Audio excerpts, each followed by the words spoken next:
TV!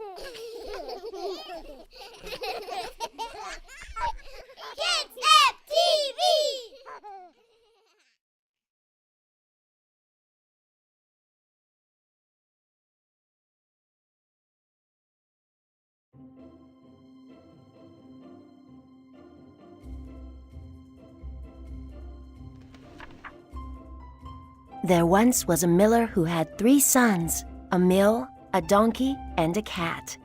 The sons worked in the mill. The donkey brought in the grain and carried away the flour.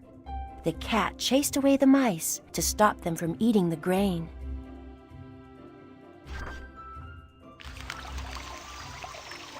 Let's help the cat. Tap the mice to chase them away.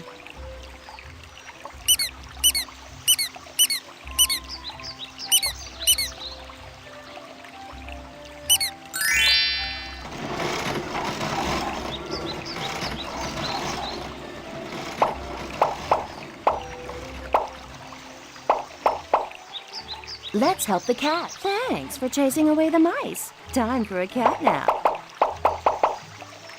Meow. When the miller passed away, he left the mill to his eldest son and the donkey to his second son. The youngest son was left with just the cat. He was very disappointed. "What are we gonna do, Puss?" he said, looking at his cat. "My eldest brother can make flour. My other brother can carry sacks on his donkey. But what good is a cat?" "Don't worry," said the cat. "Give me a bag, a hat, and a pair of boots, and you'll be surprised what can happen." The miller's son was amazed. "Any cat that can speak must be very clever," he said to himself. The next day, the miller's son walked into town with his last few coins to buy a bag, a hat, and some boots for his cat. Let's dress Puss. Give him a hat or a pair of boots. An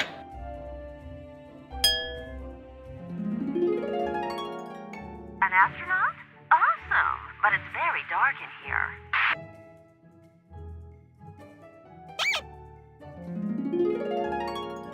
Arg! Shiver me timbers! I can't see with this patch on.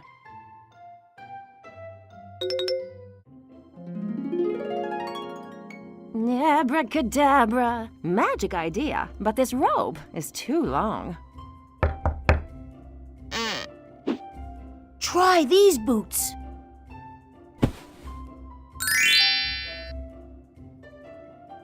The perfect. You can call me Puss in Boots.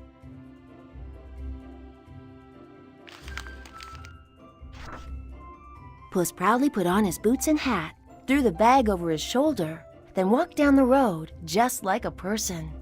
Puss soon arrived at the mill, where he grabbed a few handfuls of grain. Dropping them in his bag, he set off again. The king who ruled the land longed for a garden filled with wonderful animals. Alas, the creatures in his kingdom were easily scared, and no hunter could catch them. But Puss had a clever plan. Puss walked deep into the forest. Opening his bag wide, the cat scattered a handful of grain on the ground. Then he hid in the bushes and waited. Just as the sun was setting, a beautiful peacock saw the grain, wandered over, and hopped into the bag. Snap! Puss quickly shut his bag tight and caught the peacock. Then he ran to the king's castle as fast as his legs would carry him.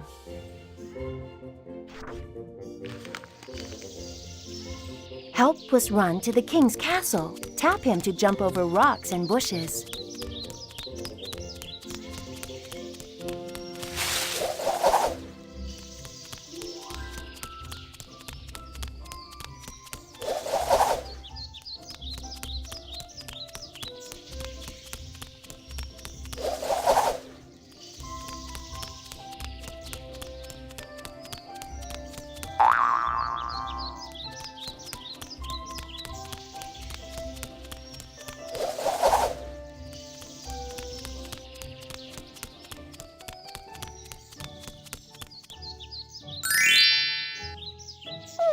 There's the castle. Now I must find the king.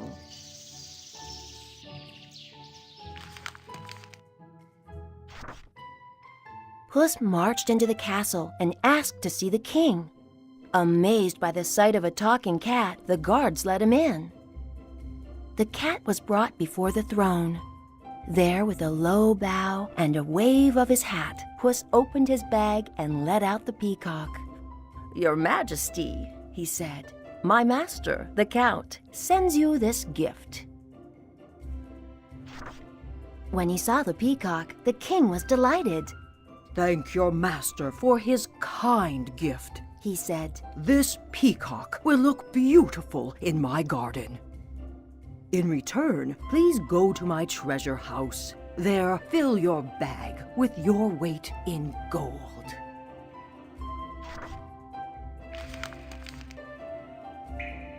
Fill Puss's sack with enough treasure to balance the seesaw.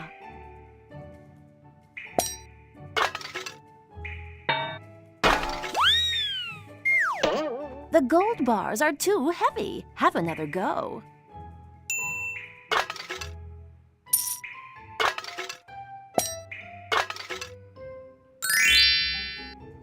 Meow, just right. The miller's son will be very pleased. While Puss filled his bag with gold, the miller's son was wondering where his cat had gone. "What a fool I am," He cried. "to spend my last coins on boots for a cat." Just then, Puss walked up and opened his bag. A shower of gold coins tumbled onto the ground.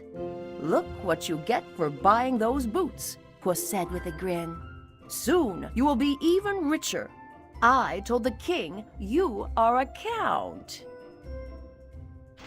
The next evening, Puss went back to the forest. This time, he caught 2 rabbits in his bag.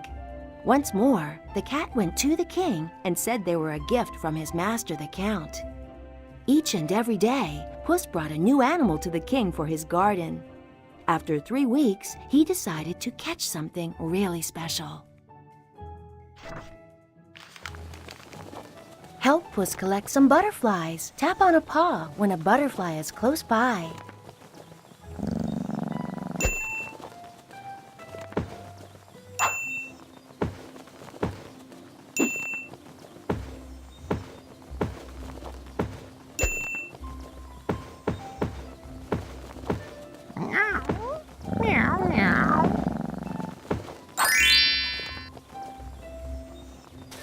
Well done. Meow. The king will be very happy.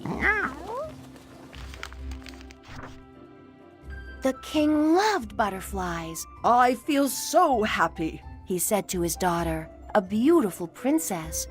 "Let's go for a ride in our carriage along by the river." Puss quickly ran home and told the miller's son, "If you want to get rich, just follow me and do what I say." The miller's son followed the cat to the river. Here, Puss told him to take off his clothes and jump in. Then the cat hid the young man's clothes under a large stone. A few moments later, the king's carriage came rolling by. Puss ran out into the road and cried out, "Your Majesty, my master, the Count, was going for a swim when a bold robber stole his clothes." The king told his servants to run back to the castle and fetch some of his own clothes. "Hurry up," He said. "then row over to the Count in that boat."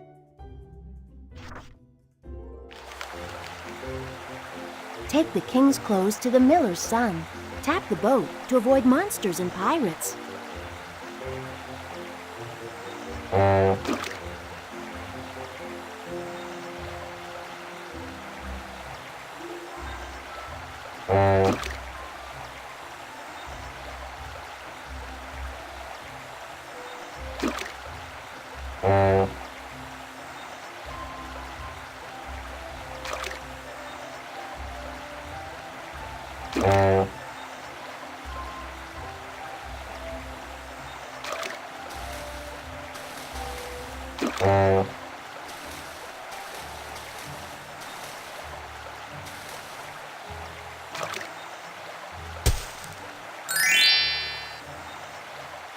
you. What fine clothes.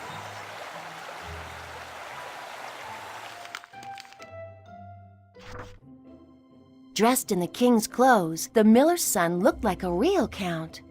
How handsome he looks, thought the princess. Remembering the count's many gifts, the king invited him to ride in his carriage. Puss ran ahead to a large field where dozens of people were busy cutting the hay. "The king is about to ride by," he said. "When he asks who owns this field, you must say, 'The Count.'" The people were so scared by the sight of a talking cat, they agreed. Soon after, the king drove by and asked who the fields belonged to. The workers replied, "The Count, Your Majesty." "What a rich man he must be," said the king to himself. "I wonder if he is clever too."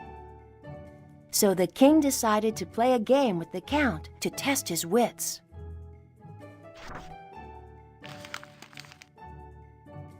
Help solve the puzzle. Find the ball hidden under the cups.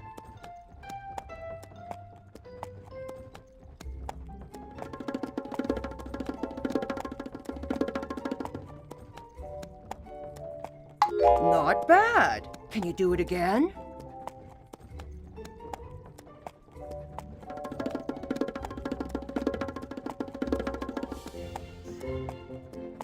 Pretty good.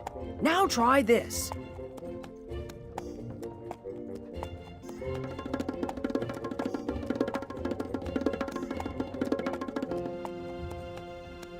You're getting better. Just one more go.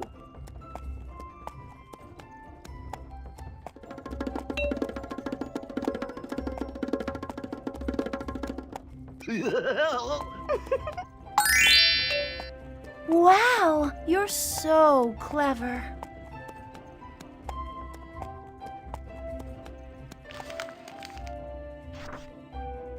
Once more, Puss raced ahead of the carriage.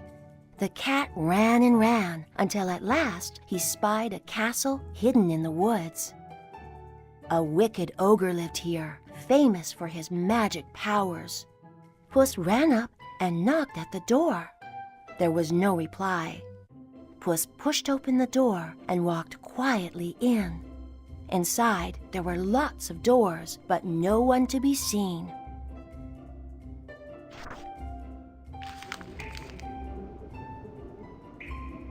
Explore the castle. Knock on the correct door, then move Puss into the next room.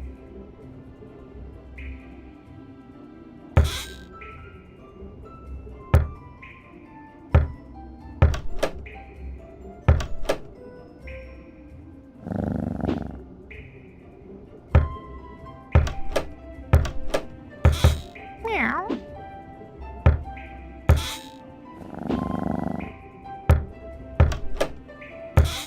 Meow.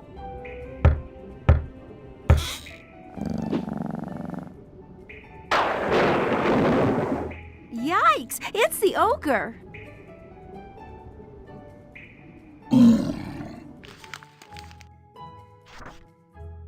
The fearsome ogre terrified Puss. Though he was shaking in his boots, the cat said boldly, "I am Puss in Boots. I hear you can change into any animal you like." "Easily," said the ogre proudly. "Just name the animal."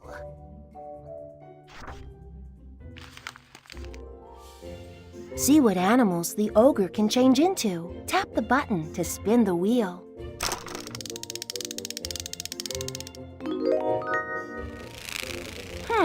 A dragon. Too scary. Try again.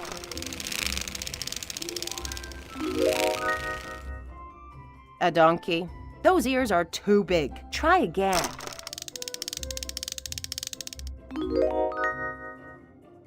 An elephant. Too big. Try something smaller. Aha! A mouse. Now I can catch you.